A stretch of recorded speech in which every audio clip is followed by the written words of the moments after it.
آدم مهلت دادن که در مهلتی کوتاه ما همین 6 میلیون جمع کنیم و فرزند من اپیراسش گذرونیم.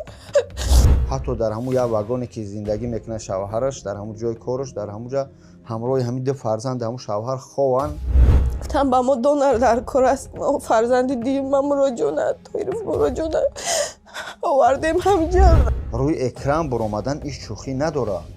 آدم خیلی زورش میبیاد که در یک کس تق تق میکنه. دردی من نفهمی کمک نمی‌کنم فرزندی من شفای و التماس میکنم از شما برادران اپا خواهر و اکا و دادر و التماس.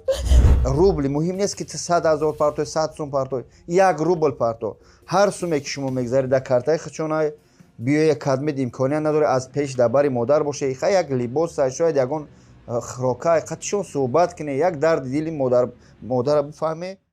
السلام علیکم و رحمت الله تعالی و برکاته دوستان. الله برکاتون ته که همه وقت درباره مردم مسلمان، مردم نیازمند و کمبغل است، خصوصا مردم تاجیکی غمخوارم از تمام دنیا و داخل وطن. برادران امروز قرار داریم در کارخانه در حجامه خودمان. مادری به ما مراجعت کرد با درد فرزند که از خیس خانه خودش میگه اگه راستیش با ارسی همه شبخانه میفهمم اما میگم که میگم در سرش که خونی یعنی سفید بیماری پیدا شده که همون مثل کسلی رگ خونی هم کودک در سفید میشه و ایدرن در بلنیسه های تاجیکستان خیلی نشانه هاش یک 3-4 ماه پیش گفتم بودن که همچنین بیماری است. باور نکرده خیستن چیکار کردن مادر مسکو بلنیسه ها اومدن حاضرش در بلنیسه مروزوف هستن. خیلی صورت های حالت بیماری و ویدیوهاش در پرای چی ویدیو میبروین. همه حجتایش که ما خیلی بچهش دیدیم و سنجیدیم و دکترای سنجیدن باوریو اگه ما ایورا چیکار کردیم نشان دادن نمیتونیم، درستش که همش خوانده باشه ما رو نمیتونیم. خلاصه که در این مادر ما 7 میلیون 7 یا 6 مادر 6 میلیون در کار است. ما به خاطر خدا و اول به پروردگار مراجعت میکنیم و به مردمی دست به خیر و پولدار و ثروتمندی که امکانیت دارن.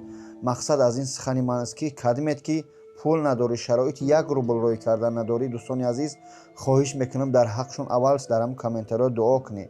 اگر که همین هم نمیتونه خلل نرسونی، اگر تونستی همون لایک کامنتارای خودتون بگذاره تا همین نواری ما با آدمایی که امکانیتش کمک دارن بکنن یعنی برسد به نوار. و خواهش میکنم از مادر از خانه میتیم بس صحبت کنیم. مادر جان سلام علیکم. گپ زنی از کجای کی و چی هستی و این دو در چی بیماری است مراجعت به خلق هم طرف کامera مادر.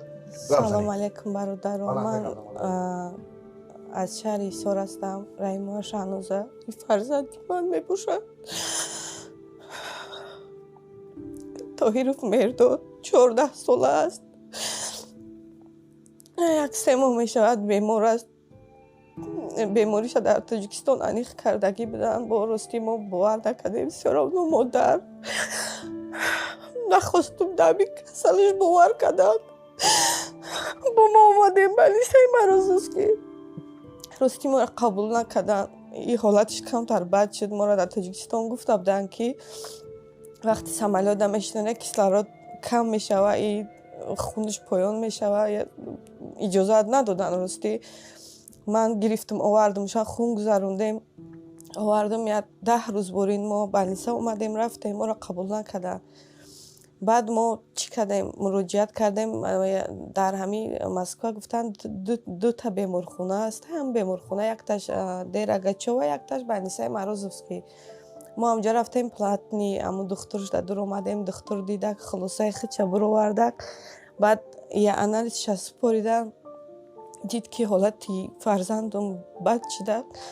بعد سکوری فایرات کردن سکوری زنگ زدن و ما با سکوری داخلی بلنیسه شدیم اونجا 6 روز بازده اونجا خواب کردیم. پریلی و نیکروف کردن خون گذروندن ترامباتیت گذروندن اینجاش کسونی موزگوهای گرفتن پونکسیا گرفتن بچه که معنیش انیخ کردن آدم مهلت دادن که در مهلتی کوتاه ما همین 6 میلیون جمع کنیم و فرزند من اپیراسش گذرونیم.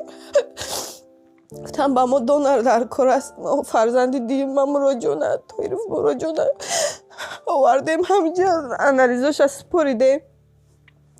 مدام مهلت دادن که آخر همه هفته باید انالیزهای فرزندی من مراجعه انیق شوی و شاید با دویش ما یک دونر تغری بشه همین بچه که باش چیفا میو. خب برادر عزیز، این دودرچه که دبر میبینیم این دودر دیگری است. آوردیم برای انالیز سپردن. ای باید دونر بگیرن در برادرش بگذارن. انالیز سپردن از به مبلغی از به سومی بگیم توجیهی قطعی از بالنیسه سرشو کردن، یعنی تو آخر هفته را مهلتشون دادن. این مادر شوهر داره در حقیقت امکانیت شرایطی کمک کردن نداره، حتی در همون یک واگونی که زندگی میکنه شوهرش، در همون جای کارش، در همون جا همراه همین دو فرزند همون شوهر خوان. یعنی این حالت پروردگار یگان بنده را نشانتیه. دودرچه چی نام داری خودت؟ گبزن کو. مهرداد. بلند گبزن.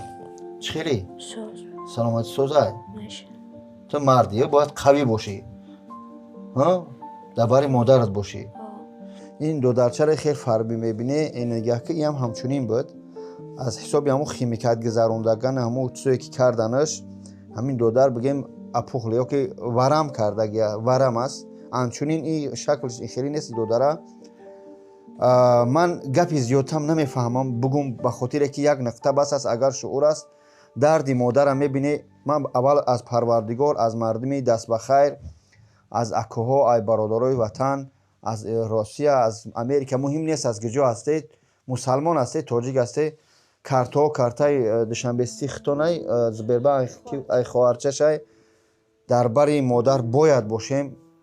هر یک چی میگن روبل مهم نیست که 100,000 پارتو 100 سوم پارتو، یک روبل پارتو هر سومی که شما میگذارید در کارتای خچونای بیای کدمت امکانی نداره از پیش درباره مادر باشه. خیلی یک لباس شاید یگان خراکای قطشون صحبت کنه، یک درد دیلی مادر بفهمه و کارتای خچونده میره و انشالله هر یک سومی شما اچات سپرده میشه. من دیگر نمیدونم چی بگم. پروستا گفتنیم که مردمی ما مردمی تاجیک غمخوار هستیم، درباره همه وقت همه هستیم. الحمدلله در نیازمندا در نظر دارم. التماس در کارتاشون پل پارتوی پیش ای پارتن با خودشون صحبت کنه و التماس حرکت کنه که درباره همدیگر باشیم.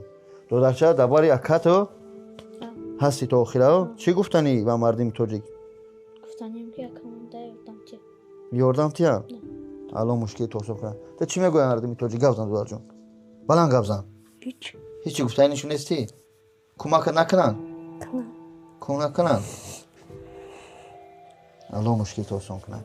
ما در جون یگان چیزی گفزن یگانی وقت خیر خشنیم و مردم. از شما احترام نخواهش میکنم همچون مادر دردی من نفهمی کمک نباید